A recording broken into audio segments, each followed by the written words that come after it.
Hey everyone, it's Allie, and it's time to start the first of many build updates on our Void Knight Autobomber. Now, this is going to be the day 1/day 2 updates. For me, realistically, it's day 1, given I played through the whole night to hit level 100, and I did manage to actually get the first level 100 on a Sentinel, and the second overall, only being beaten by about an hour by a rogue player. I, with this build, was so dominant that it took almost a full day for the next person in softcore to hit 100, and I had over double the amount of experience that they had. The funny part is that pretty much everyone else on the ladder were playing everything else except Autobombers. Nobody really gave this build much thought, and yeah, we ended up dominating every other Sentinel build with it by quite a large margin, and honestly, it was really fun. I am massively overblown away by just how good this build felt. If you played my Falconeer build when Last Epoch first came out, and you thought that was good, this is literally better than that, and I am just straight up impressed. I did quite a lot of work theory crafting this build, and I knew it was going to feel really good, but I didn't know it was just going to feel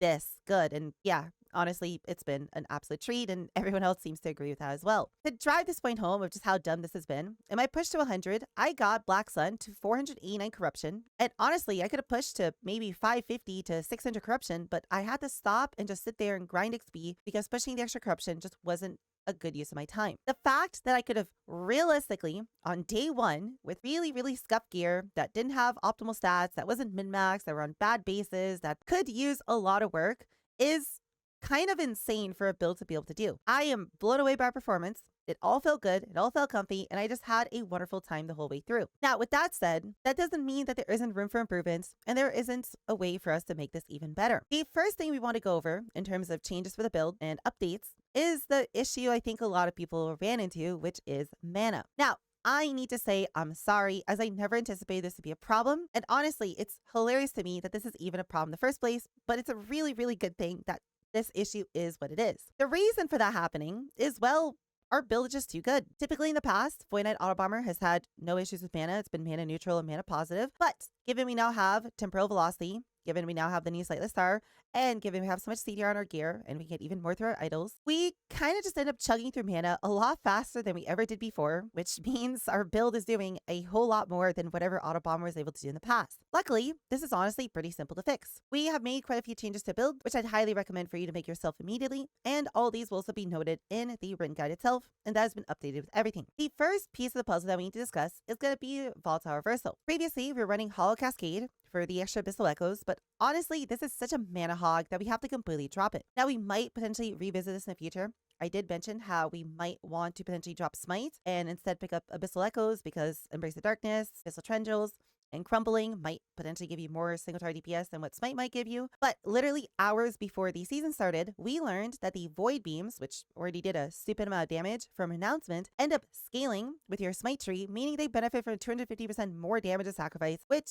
well, is a lot of damage. That means Smite is a lot closer theoretically to what Abyssal Echoes might potentially give you, so that's going to be something we're going to come back to in the past, meaning we can completely drop a Hollow Cascade, and honestly, you won't even notice a difference in your clear. This on its own should make a pretty big difference in terms of your mana sustain, but there's things we could do to make this even better, as that by itself still isn't enough. What we're going to then want to do on top of that is to go and grab ourselves a mana regeneration roll literally anywhere on our gear. Now, for me, I specifically have a Sapphire Ring with a tier 5 mana regen roll, and this pretty much was everything I needed. Swapping your Volatile Reversal passage around and getting this should put you at somewhere around mana neutrality, but even that is not going to be enough for the super late game, given we're going to want to get CDR on our belts, and if we're eventually going to want to get CDR on our boots, meaning that while we might be mana neutral with this, it's not going to stay mana neutral forever. What we're going to finally do to completely fix this for the future as well is change what we're going to get on our large ornate idols. Previously, we were looking to get Vitality along with Time Rod on hit, but now instead, we're going to look for the mana efficiency with Void skills prefix to replace the Vitality, and if we were to get it on both of our ornate idols, should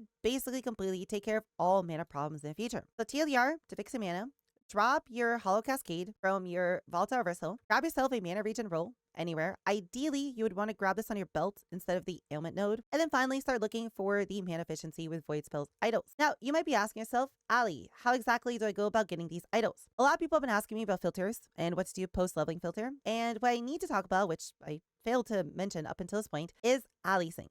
Alliesink is a filter I made when Last Epoch first came out. It's basically meant to be a super endgame filter, ideally designed for Circle of Fortune, but you could make this be useful in Merchant's Guild as well, where you can specifically go through and check and uncheck the different rules that I put in here to show you different specific exalted bases.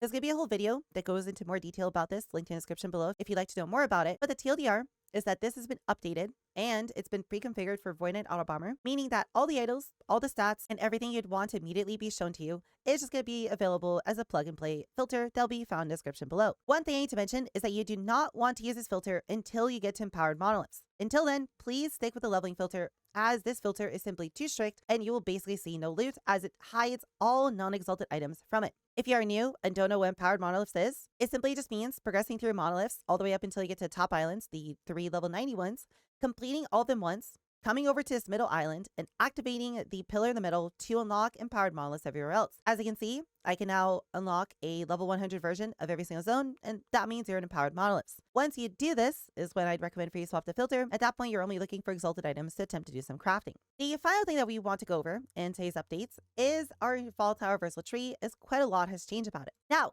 Volatile Reversal is unfortunately a pretty buggy mess. We originally wanted to get time rifts for extra damage, and we originally wanted to get warp time, which is something we added into the build guide only a day before launch. And unfortunately, none of this actually works with Future Focus like we thought it would, and like we thought from one of the dev comments, but I think that's just a miscommunication. But the point is, the interaction that we thought was going to work did not actually end up working. The cool thing is that if we just take Immutable Pass, none of that becomes a concern anymore. What we're going to do, because Immutable Pass removes your second combo, is just completely drop Future Focus and not worry about pressing it twice, which is fine because one press of Volatile Reversal with no secondary press is literally going to feel exactly like Future Focus. You just have to press it twice often now, and honestly, probably feels a little bit snappier, especially when it comes to quick movements on boss fights. And with just you taking Immutable, then everything works as intended. I'd highly recommend for you to copy a tree, which is going to be in the written guide, as that has been fully updated with all the information in this video. And with this, your time rifts are not going to work.